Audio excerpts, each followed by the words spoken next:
Test 1 2 1 2 test test test. Get ready to have that other.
All right, hello everyone. Thank you for coming today.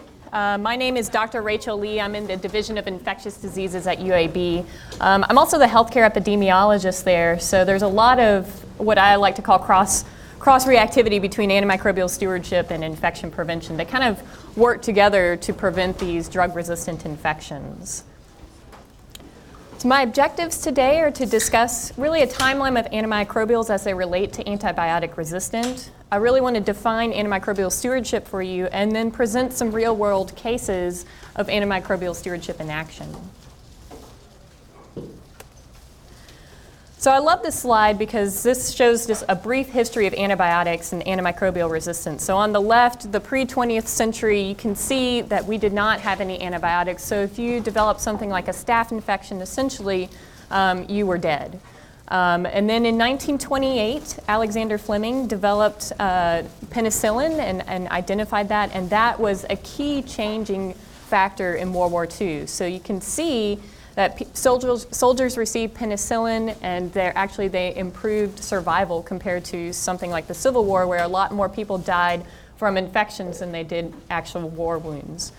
In 1948, though, only 20 years after the development of penicillin, we saw penicillin-resistant staphylococcus. That actually became a global pandemic. So in response to that, we developed methicillin to really combat these drug-resistant Staph aureus infections that we were seeing. And really, in a very short period of time, only 1 year, that we started seeing methicillin-resistant Staph aureus. And we used to define it as community-acquired versus healthcare-acquired. But there's been so much intermixing now that we just see a lot of MRSA, and some is clindamycin susceptible, some is clindamycin resistant. Since that time, we've attempted to develop other medications to combat some of these infections, including vancomycin and daptomycin, all medications that you probably use here in your hospital. But despite that, we've seen vancomycin-resistant Staph aureus develop, and some other really resistant infections that tend to make me nervous when I see them in my hospital.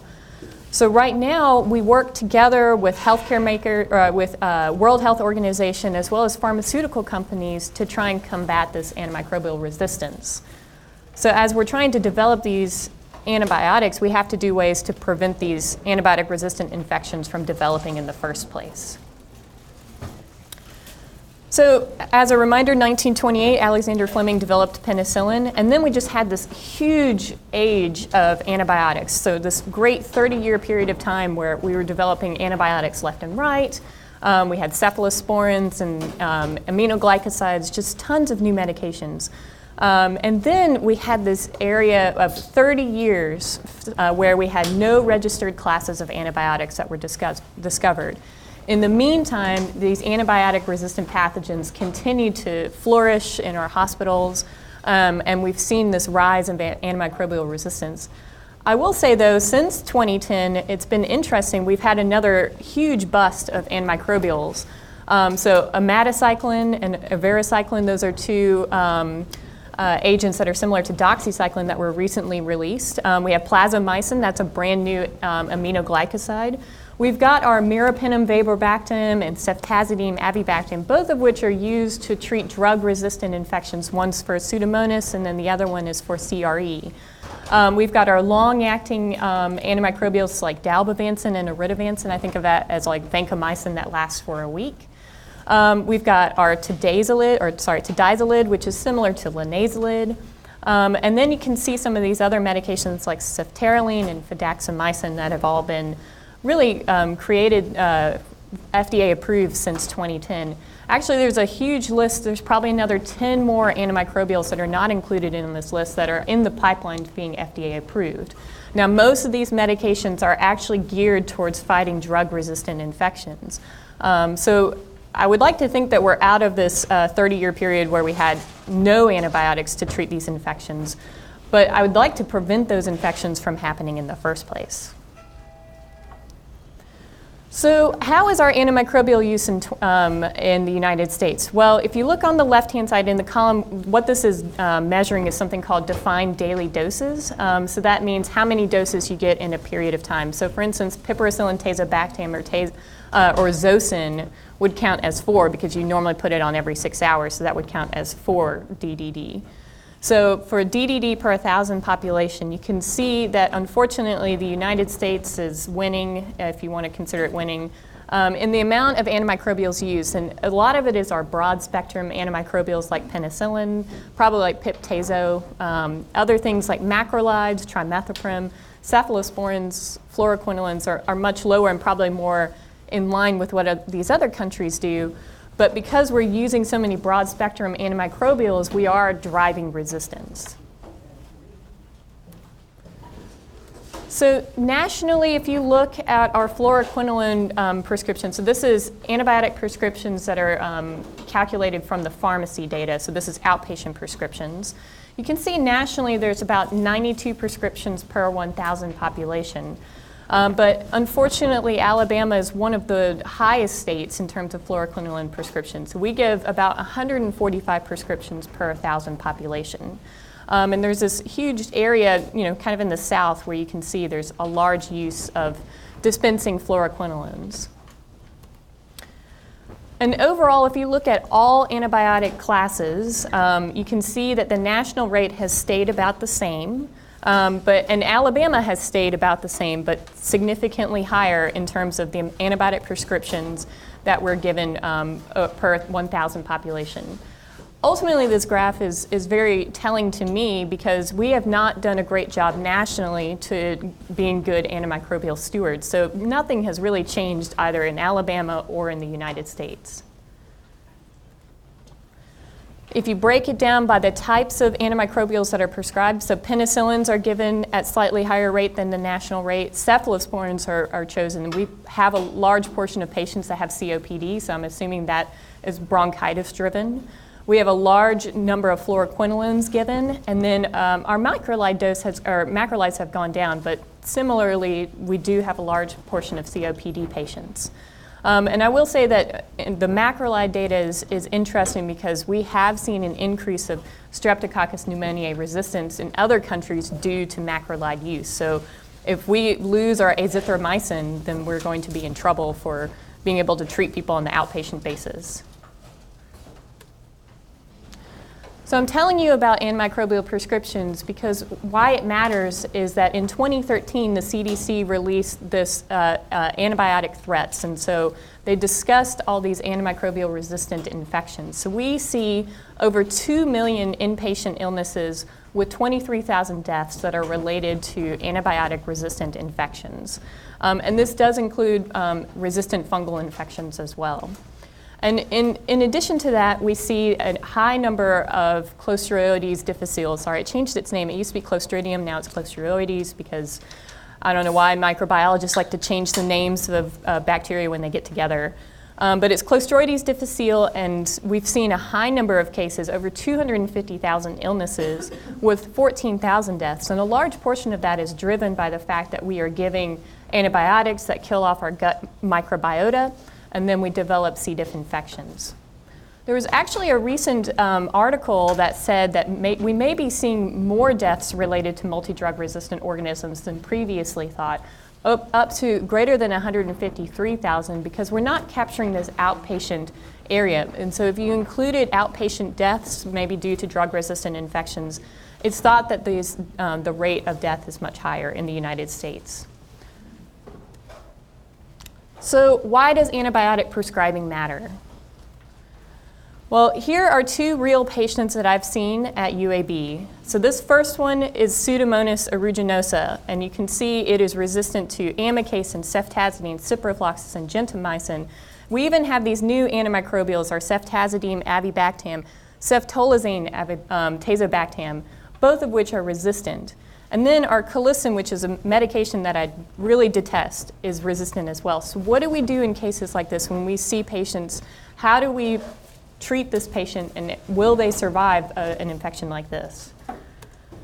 And similarly, here's a Klebsiella pneumoniae, and you can see it's just resistant to all of these pathogens. It's also resistant to ceftazidime, avibactam, and ceftolozane, tazobactam, as well as our colicin is greater than 4. So infectious disease doctors have to put their heads together to figuring out the best way to treat these patients. In one of these cases, we actually did ask for compassionate use for a new medication called Cefiderocol, which is not even on the market yet. And so unfortunately, both patients expired from these infections because we had nothing to treat them with. So if I can do anything to protect patients from getting these infections, then I'm wanting to do that for the sake of them and for the rest of the patients that I see. So in case you may not know, more than 50% of the patients in the hospital receive an antibiotic. So probably half the patients that you've seen in the hospital have been given an antibiotic. Most commonly, it's for pneumonia. About 22% of patients come in with pneumonia. Urinary tract infections, so think of our nursing home patient that can't really speak to you but has a urinalysis that's positive, is going to be treated for a UTI if they're confused and otherwise septic. And then finally, our suspected drug-resistant infections are up to 17%. We also have a pretty robust sepsis campaign, and so a lot of patients are being treated for sepsis with an unknown source, and so we are utilizing our broad-spectrum antimicrobials in that way. Some doctors in certain hospitals have been shown to prescribe 3 times as many antibiotics as doctors in other hospitals. So some of it may be because you are a pulmonologist and you treat pneumonia, but some of it could be that you are an outlier compared to your colleagues. And as we know, antimicrobial use has well-known unintended consequences with our Clostridium difficile infection. And it's been shown that if you can reduce some of your broad-spectrum antibiotics in the hospital by 30%, you can lower C. diff infection rates by 26%. So those are key things that we can look at to know if our antimicrobial stewardship program is actually working. And then lastly, as we've talked about, antibiotic use drives antimicrobial resistance. So I think of this as a balance, right? So infection prevention and antimicrobial stewardship is in the middle of trying to protect our patients from unintended consequences of antibiotics. But on the left-hand side, you have your importance of appropriate empiric therapy. If I have a patient with sepsis and they're coming in, I want to treat them immediately. Even if I don't know where the source is, I will tend to treat broadly because I don't want them to die. And mortality does increase when initial therapy is inappropriate. So it's good to take everything into account to treating that patient. On the other side is that we have this effect of broad spectrum therapy on resistance, because as resistance increases when broad spectrum antimicrobials are used, and resistance has negative impacts on outcomes. So here are some common misuses of antibiotics. Prolonged empiric treatment without evidence of infection. The recent sepsis guidelines that were introduced by CMS recommend treating sepsis with an unknown source for 7 days. The Infectious Disease Society guidelines actually disagree with this, because if you have no source and no evidence, the question is whether or not you need to treat for 7 days with broad spectrum antimicrobials. We tend to treat patients with a positive clinical culture in the absence of disease. So if I have a woman without any sort of symptoms of dysuria, and then I get a urine culture that is showing E. coli, and I treat that, you are going to be driving resistance because she doesn't have a urinary tract infection, she just has a positive urine culture and is likely colonized.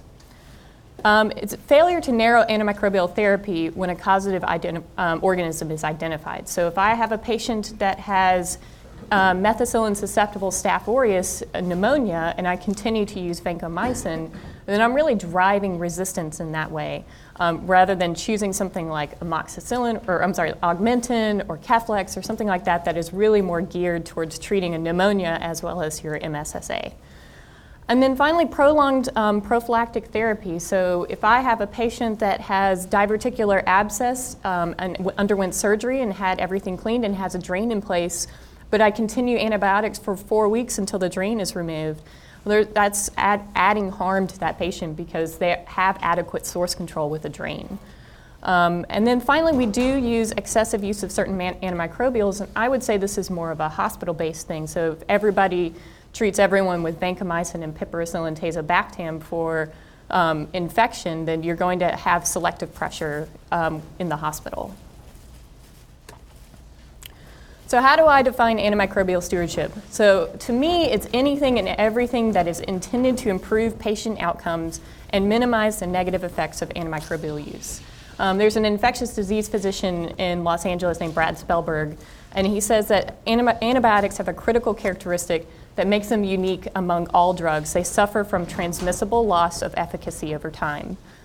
So we know our antihypertensive medications work well, and they have identification of, or being able to bring down your blood pressure, but I can give a medication that works one time, and then the next time a patient may develop resistance, and that same antibiotic can't be used. So here's an evidence of how we can utilize antimicrobial stewardship in place. So if you look at screen number 1, so while in the hospital for surgery, George develops a fever and he has pain when he urinates. So that's a urinary tract infection. The doctor then thinks that he has a urinary tract infection, and so following the hospital's UTI guidelines, doctor orders urine cultures to see if George has a bacteria in his urinary tract. And then at the same time, the doctor prescribes antibiotics that include the right dose, the duration, and indication for why starting those antibiotics. In keeping with antibiotic stewardship policy, the doctor reassesses the prescription 2 days later. You have the cultures that have returned, and then you can then de-escalate from that point. So doctor's clear notes show dose, duration, and indication, which is helpful for pharmacists, nursing staff, as well as the patient to understand what the thought process was during this. So that is antimicrobial stewardship in action. You have a patient who's sick, you put them on broad-spectrum antimicrobials, you have more evidence of what they were sick from, and then you de-escalate as much as you can. Antimicrobial stewardship programs work around the patient. So it requires hospital leadership, infectious diseases, your microbiology department, nursing, frontline clinicians, infection prevention, and pharmacy. The CDC has defined core elements of antimicrobial stewardship, and I'm going to go through these. So without all 7 of these in play, then it's really hard to have a very effective antimicrobial stewardship program. So number 1 is leadership commitment. So you really need necessary human, financial, and IT resources. So you need administration to say, yes, we need this, and here's the money to be able to develop the guidelines, and I give you the ability to set these limits in place. And here's IT to give you the data that you need to be able to act upon what you're doing, because at UAB, they may be doing something different than, say, St. Vincent's. We have accountability, so you have one leader responsible for program outcomes, and it's been shown that infectious disease specialists tend to be the leader in charge of antimicrobial stewardship. There have been other clinicians that have been in charge as well, but typically they work with an infectious disease pharmacist to have that accountability. Drug expertise, so pharmacy is very big in our hospital. They're very helpful for us, but specifically you have infectious disease pharmacists that are trained to understand antimicrobials, and that helps for working to improve antibiotic use. And they tend to be a great liaison with our pharmacists on the floor. You have actions, so when you identify issues, you implement recommended interventions to improve antibiotic use. We track our data. We want to know what the data is, who's prescribing what, how is it being used, is something being used more in the ICU than in others, are we seeing a lot of resistant pathogens in only one particular area? And those metrics are really helpful for us to identify if what we're doing is the right thing to do for our patients. We report regular communication of data and metrics typically to our hospital, but also the CDC has developed an antimicrobial use thing through NHSN where you can input your data and see how much antimicrobials you are using compared to other hospitals. And then finally, I think this is probably the most important thing, is education. So education, clinicians, staff, patients, nurses, pharmacists, anybody that is touching the patient about appropriate antimicrobial use, because we are all antimicrobial stewards. So how many hospitals are meeting these 7 core elements? So you can see from 2016, 64% of the hospitals in Alabama were meeting all 7 core elements. So they had all of those defined clearly, and that was input into NHSN, which is the CDC. You can see that there are some states, so Vermont and New Hampshire at 33 and 38%. So there's a lot of work that needs to be done. And you can think about some of the hospitals that are much smaller And maybe down in Russellville or places in Boaz or things like that, where it can be very difficult to meet all of these 7 core criteria because you don't have the financial means to do so. So there are specific core strategies that I think about for antimicrobial stewardship. And the 2 main core strategies are pre-authorization and prospective audit and feedback. So pre-authorization is where I say, you need to call antimicrobial stewardship for use of something like a carbapenem, like meropenem. For prospective audit and feedback, that is when the pharmacist notices, hey, this patient is on meropenem and there's no reason or indication why, so they will actually call the clinician directly to say, what's your reasoning here? Can we de-escalate in some sort of way? And then we have supplemental strategies. So you have your clinical pathways and guidelines, dose optimization and adjustment. This is where pharmacy really plays a role here because we want to be able to know if they're on the right dose based on, say, kidney function or things like that. De-escalation when you can, IV to oral conversion. So if they don't need IV linezolid or IV doxycycline because it has a great bioavailability, then we can switch them over. And then education. So there are 2 main reasons for pre-authorization. So we can restrict the use of certain agents to prevent misuse. So for instance, daptomycin. Daptomycin, I think, costs about $600 per dose. So it's pretty expensive. So we restrict it because of cost and because we have vancomycin, which works just as well and covers the same amount of bacteria. So unless a patient can't tolerate vancomycin, then we'll switch them to daptomycin. And then meropenem is more of a reason we prevent resistance. So we don't want to see CRE. We don't want to see carbapenem-resistant Pseudomonas. So we try to prevent its use in the hospital because we don't want to develop resistance. And then prospective audit and feedback, to touch base about that again, it's really beneficial in real time, right? So if I call you 3 days later after you've started meropenem, it's not going to be very helpful for you in terms of caring for your patient. But it's typically driven by pharmacy. It occurs at the 48-hour to 72-hour mark. So pretty much after a patient has come into the hospital, maybe they had sepsis, but now that's resolved, you can talk with a pharmacist to ensure the appropriate therapy for the type of infection. You may have more data to say, oh, this was actually a pneumonia. It didn't show it on the x-ray initially, but now we have evidence of that. You can assist in de-escalation. You can also assist in IV to oral conversion. And then, so for instance, something like Unison, if you're doing Unison, you can switch to something like Augmentin. And really it helps kind of review how you're using these antibiotics and your microbiology data, which should hopefully come back at the 48 to 72-hour mark. Guidelines is an important one. So we have guidelines from national societies. So the American Thoracic Society is helpful for their pneumonia guidelines, the Infectious Disease Society for diabetic foot ulcer and osteomyelitis. And then you can develop in-house guidelines. So what criteria should you use to start treatment for these infections? What should you use based on antimicrobial resistance patterns that are within the hospital? How long should I use them? And then you really want to tailor it to target population, which is through the Antibiogram.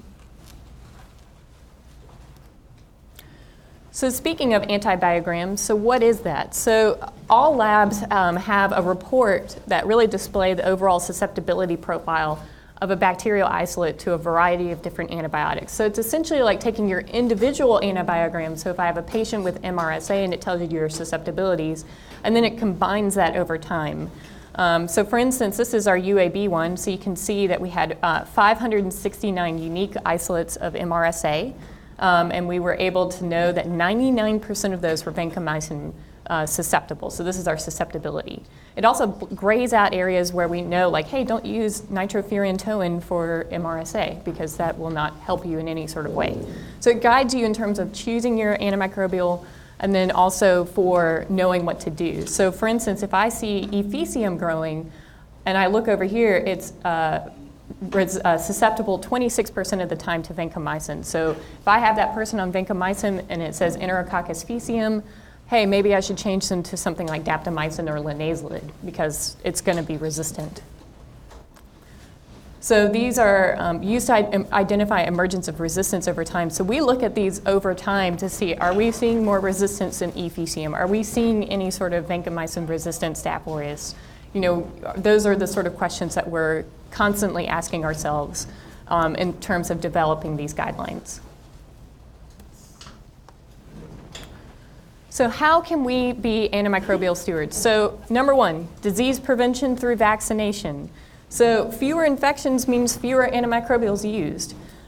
We have more than 20 vaccine-preventable illnesses, and I know I'm preaching to the choir here, but they prevent 2 to 3 million deaths per year. So if we can get Pneumovax and a pneumonia vaccine for our elderly patients that have COPD, or meningitis vaccine for someone that has splenectomy, or Haemophilus influenza vaccine for patients like that, that is key. So we are preventing those infections from occurring to begin with. Number two is allergy history, taking and documentation. So this is something that until I talked with an allergist, I had no idea. 9 out of 10 people report penicillin allergies are not truly allergic. So that is ridiculous. And the cross-reactivity to cephalosporin is less than 2%. So up to 80% of people who were truly allergic as kids, so maybe they did develop anaphylaxis that was documented well as a child to penicillin, they lose their allergy after about 10 years. And 99% of those patients were found not to be truly allergic after doing the skin testing. This really prevents unnecessary use of our second-line agents. So if I have a patient with methicillin-sensitive Staph aureus, but it says that they have a penicillin allergy, then I can't give a penicillin for that. I end up using vancomycin. And so that's not ideal in terms of treating. It's been shown that using a penicillin for a penicillin-susceptible organism is much more ideal compared to vancomycin. The key to identifying this is to actually perform or refer for skin testing. But in the inpatient setting, if you have someone coming in with sepsis and they say they have this allergy, you're not going to have time to be able to do this type of skin testing unless you have that set up in your hospital. Just as a reminder, carrying this penicillin allergy leads to increased morbidity and mortality, increased healthcare costs, increased length of stay, increased use of broad-spectrum antibiotics, all of which cost money, so just remember daptomycin costs a ton of money.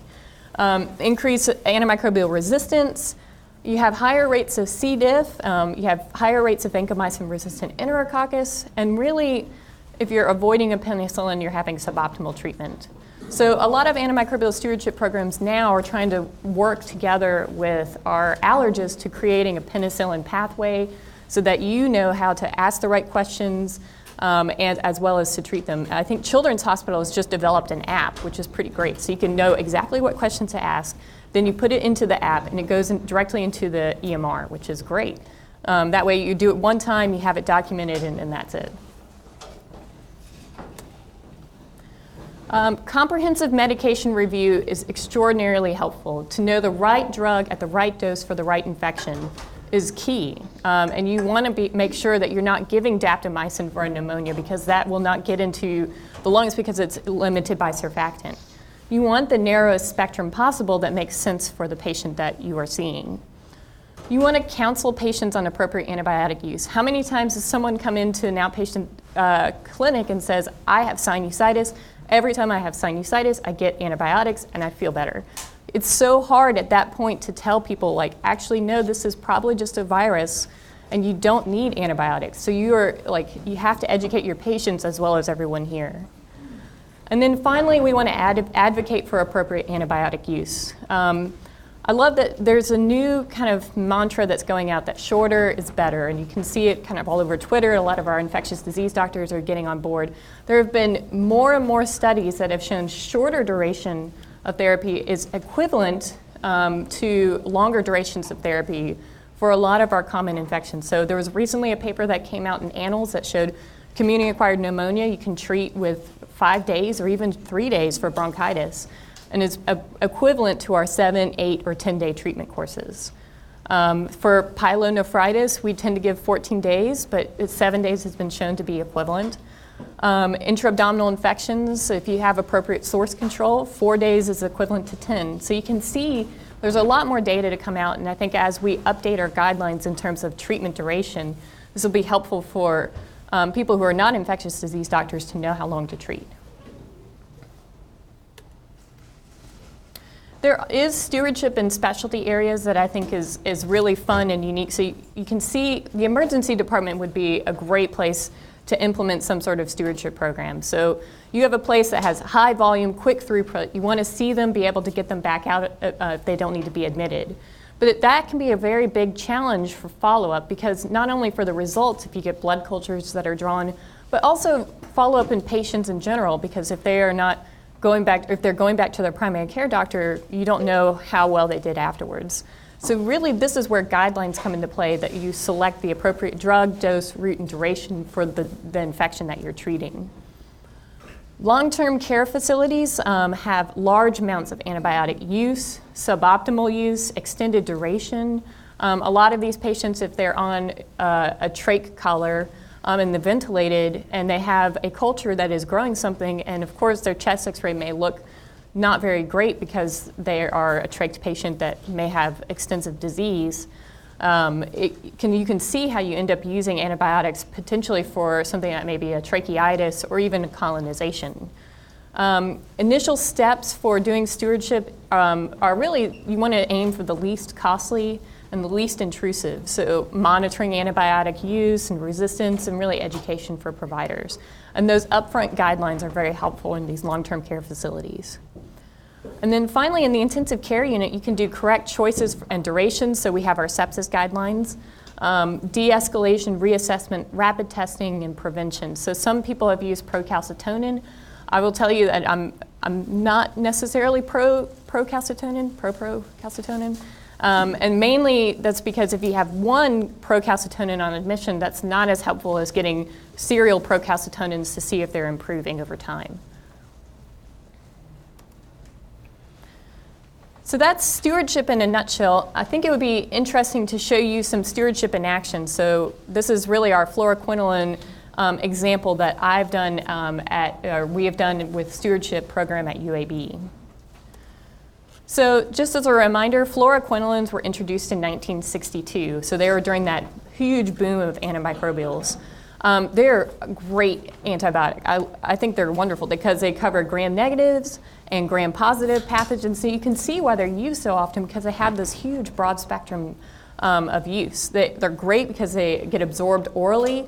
So if you have a patient with bacteremia, you can put them on that.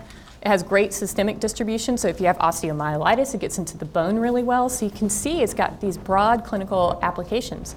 Lower respiratory tract infections, skin and soft tissue infections. If you have a sexually transmitted infection, we can give you a fluoroquinolone.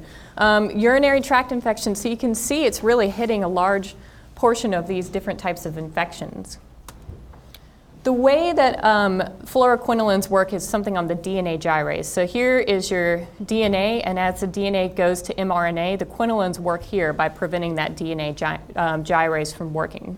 Penicillins work on the cell wall synthesis, in case you were wondering.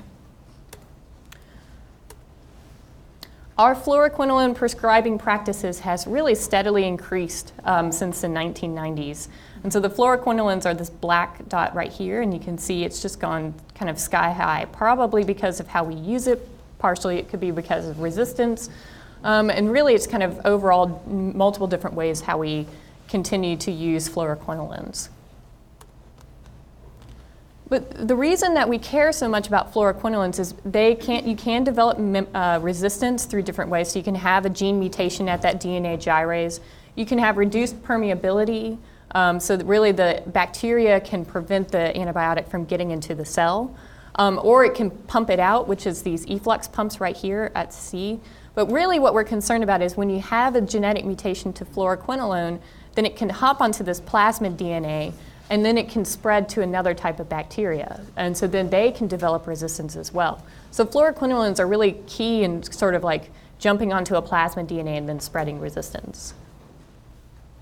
We already showed this before, but Alabama is a high user of resistance, and this is looking at it in a different way. So these are our healthcare associated infections. So CLABSI, CAUTI, ventilator-associated infections. The national rate is 33%, and so we are above the national rate in terms of our resistant healthcare-associated infections, particularly with E. coli. And you can see for our urinary E. coli isolates, the percent resistance. So we're in orange, we're the east, south central, and you can see we're at 42.8% resistance to fluoroquinolone. So even if you are prescribing it as an outpatient, it may not even be useful because about 42% of the time we're seeing resistant E. coli infections. So like I said, prior authorization is really a common intervention that's employed by stewardship programs. And so at UAB, we were looking at our antibiograms, and we noticed this increasing resistance to our fluoroquinolones. And so beginning in October of 2006, UAB decided to do fluoroquinolone restriction only. And so we did formulary consolidation for only ciprofloxacin and moxifloxacin. So the moxifloxacin is our respiratory fluoroquinolone. So we did not have Levaquin anymore, and we didn't have Gatafloxacin anymore.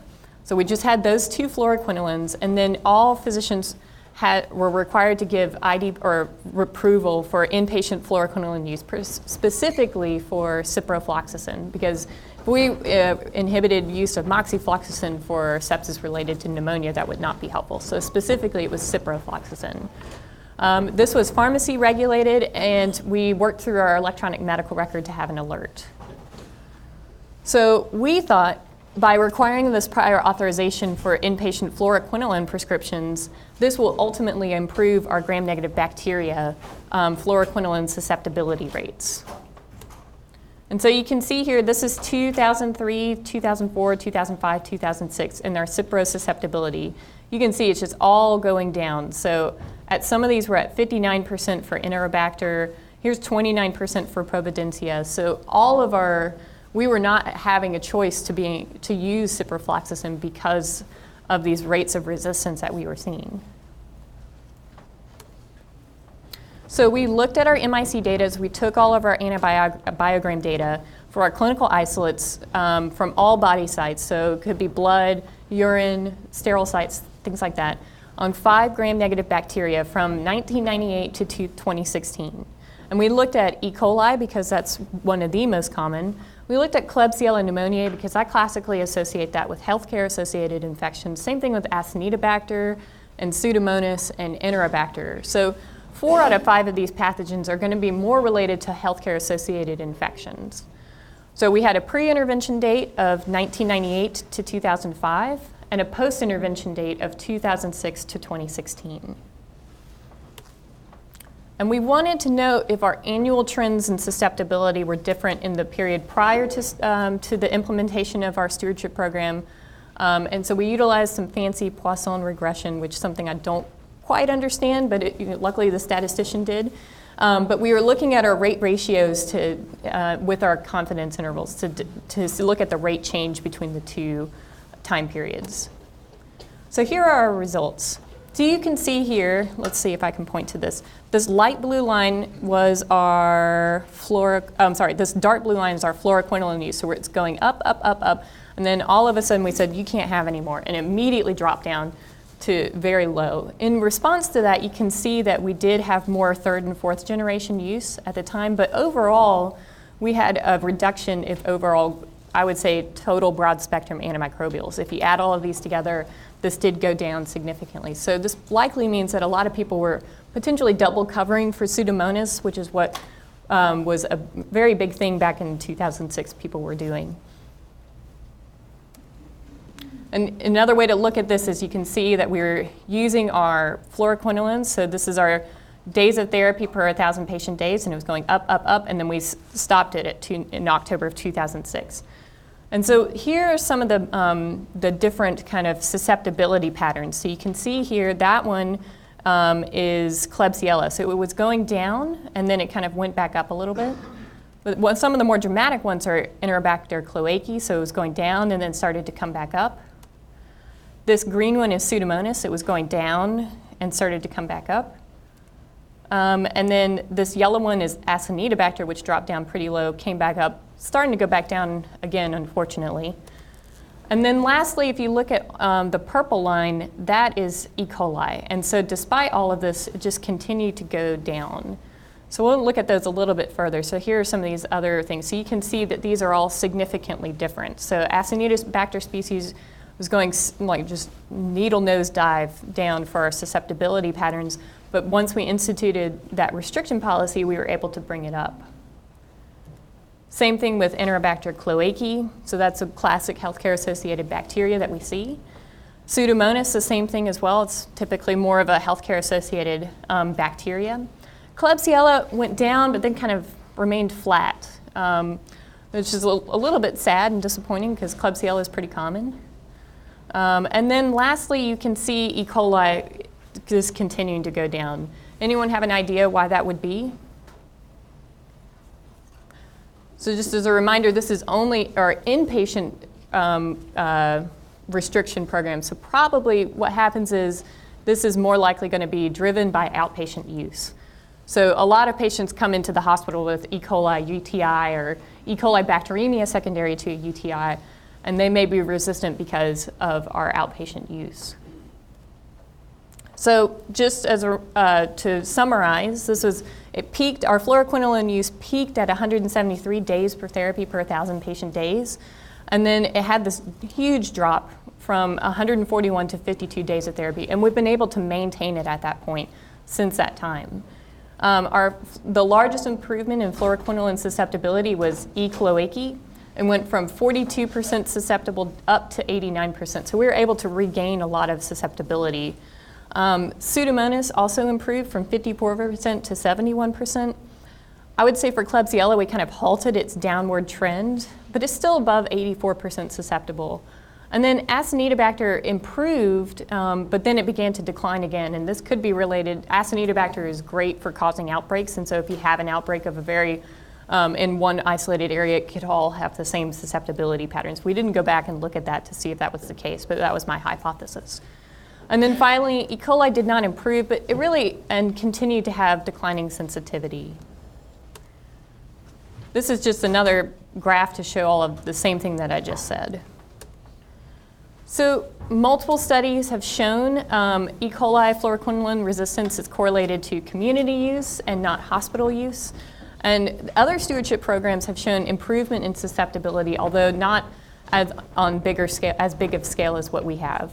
There was a UK study that showed improved susceptibility when it was noted to include stewardship in long-term care facilities, as well as concurrent community decreasing fluoroquinolone use. And in that UK study, they actually had significant decreases in C. diff rates based on that. And so really, if you can focus on community prescribing, that's where it may be helpful to improve E. coli susceptibility.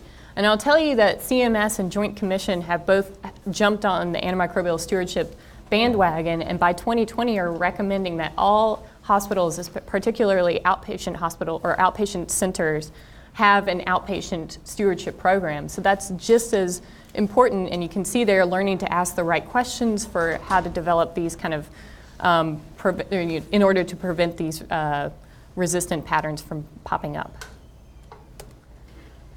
So what are some of the implications? So limited antibiotic choice versus approval policy. So Levaquin has been shown to induce resistance faster than ciprofloxacin in one paper. So that's why we ended up narrowing the amount of antibiotic or fluoroquinolones that we had.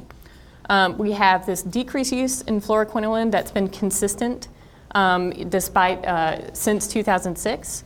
That has contributed to unrelated antimicrobials. So we have seen an increase in third and fourth generation cephalosporin use. So we are currently looking into whether or not we saw an increased rate of cephalosporin resistance because of this. There's the role in community prescribing practices. So we're going and talking with our groups about this and educating people. Really long-term data, I think, is very important. And if you have a stewardship program that can show this, then it's very helpful.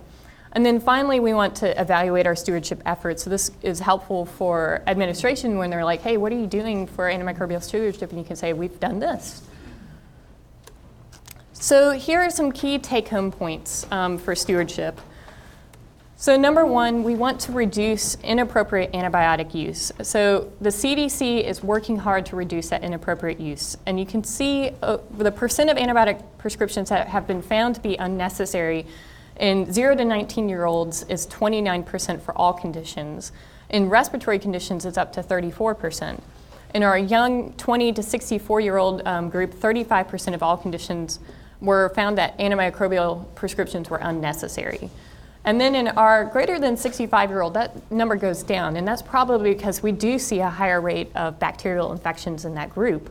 So our all-condition antibiotic prescriptions are much more necessary in that group compared to, say, the young, healthy 20-year-old that may have a viral respiratory infection.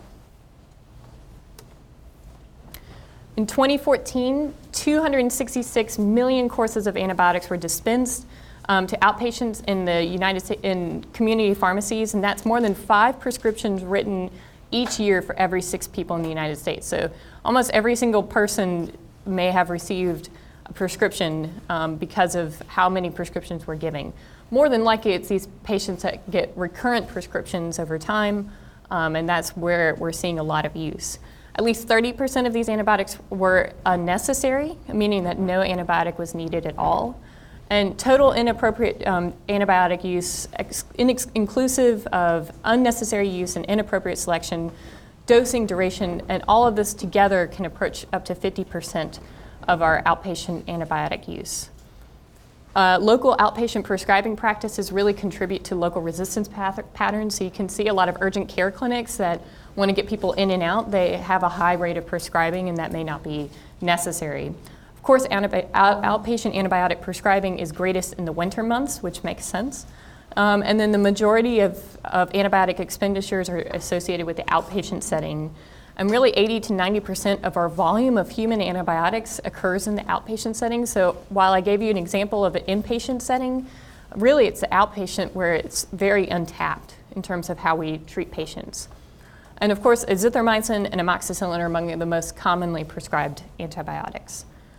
So if you go to the CDC, they have some key helpful information regarding how to care for patients that present with certain conditions. So for acute rhinosinusitis, about 1 in 8 adults will present with this. So 12% of the patients that you see in clinic will likely have had some sort of acute sinusitis. 98% of those cases are going to be viral. To diagnose bacterial rhinosinusitis, it has to be severe, which means 3 to 4 days, with fever and purulent drainage. It has to be persistent, and the new guidelines say more than 10 days of symptoms. So you may have initially have had a viral sinusitis that then converted to a bacterial sinusitis. And then it must be worsening in the past 3 to 4 days. So if you've ever had a sinus infection, to tell a patient like, hey, you have to wait for 10 days before I give you an antibiotic, you can understand how difficult that can be on the clinician side as well as for the patient. Because all you can tell them is watchful waiting and see if your symptoms resolve on their own. And then if it does truly look like it's a bacterial sinusitis, you want to give amoxicillin or Augmentin, which is the first line. And macrolides are really not recommended because of the high rates of resistance that we have seen. For acute bronchitis, cough is the most common symptom that patients come to a doctor to see. And so really evaluation should rule out pneumonia. Are you having any symptoms of chest pain, cough with sputum production, et cetera, et cetera? Interestingly, colored sputum does not indicate a bacterial infection. So I've had patients before say, like, my sputum is green, and so I know I've got a bacterial infection, and I need antibiotics. But that's not necessarily that does not necessarily correlate with bacteria. And so antibiotics for acute bronchitis are not recommended, but this is where knowing your patient is very helpful. If they have COPD and acute bronchitis, there may be other indications for antibiotics if they meet some of those other criteria. But really symptomatic treatment only. If you have good connection with the patient and are able to see them in follow-up, which that's a whole other issue in terms of how busy our healthcare system is. Upper respiratory infection, so there are over 200 viruses that can cause the common cold, and that includes, cold symptoms can also include fever, cough, rhinorrhea, and nasal congestion. And so really, if it's truly more viral in nature, you want to give them decongestants and non-steroidal anti-inflammatory medications if they can take it. Pharyngitis, so group A streptococcus is the only infection that causes pharyngitis that requires antibiotics. But really only 5 to 10% of adults with sore throat have group A strep as a cause of strep throat. Interestingly, in the past week, I've had 2 adults tell me that they tested positive for strep, which I thought was crazy, because you never see that. It's normally going to just be a viral infection. So your clinical features really cannot distinguish between a viral infection, but this is where our Centaur criteria is very helpful, because if they meet the Centaur criteria, it tells you when to give antibiotics frontline. And so amoxicillin is key here, because it is normally group A strep is very, very susceptible to amoxicillin. And then finally, our acute uncomplicated cystitis that is normally caused by E. coli. About 75 to 80% of the time it's E. coli. And you really want to identify if patients are truly having dysuria, frequency, and urgency. A urinalysis is helpful because it can show nitrites and elevated white blood cells and leukocytosis. But really, it's the symptoms that are key. If you're asymptomatic, there's no reason to treat them unless you're a pregnant woman who's getting, because in that group we do check and treat. Our management here is actually nitrofurantoin, Bactrim, and fosfomycin are first line. I reserve ciprofloxacin for pyelonephritis. If I have a patient with concern for pyelonephritis, I will give them that. So that's antimicrobial stewardship in a nutshell. If you have any questions, please let me know. Thank you.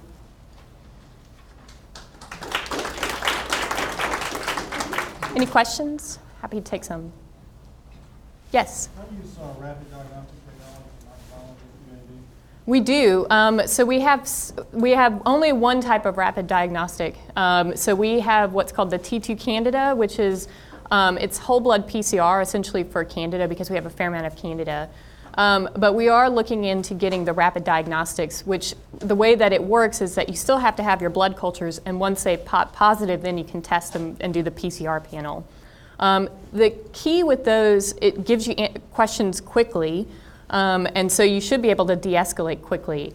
But it doesn't tell you what the susceptibilities are. So you should, if you're on broad spectrum and you do these PCR tests and say it's growing E. coli, then you can stop your vancomycin and go from there. You had a question, I'm sorry. Yeah, I was just kind of piggybacking on that one. Is there a kind of a threshold in the duration of therapy in which de-escalation really would be inappropriate? Yeah, that's a good question. So at UAB, for our empiric antibiotics, if you don't choose an indication, say it's for sepsis, we have it falling off at 72 hours. And so that pushes our clinicians to review those antimicrobials at 72 hours, which is where the guidelines recommend. There are cases where at that point, if you're still concerned about the patient, they call antimicrobial stewardship. So for instance, I take call for antimicrobial stewardship and they say, hey, we haven't found a source, but they're still febrile, they're still septic. Can we extend our antibiotics? And the answer is always going to be yes, because you're calling A, and B, you don't want to be missing something. And typically I'll push our clinicians, say, hey, an ID consult may be helpful in this case. Can we help you with that? Does that answer your question? Okay. Any other questions? All right, well, thank you so much. Thank you.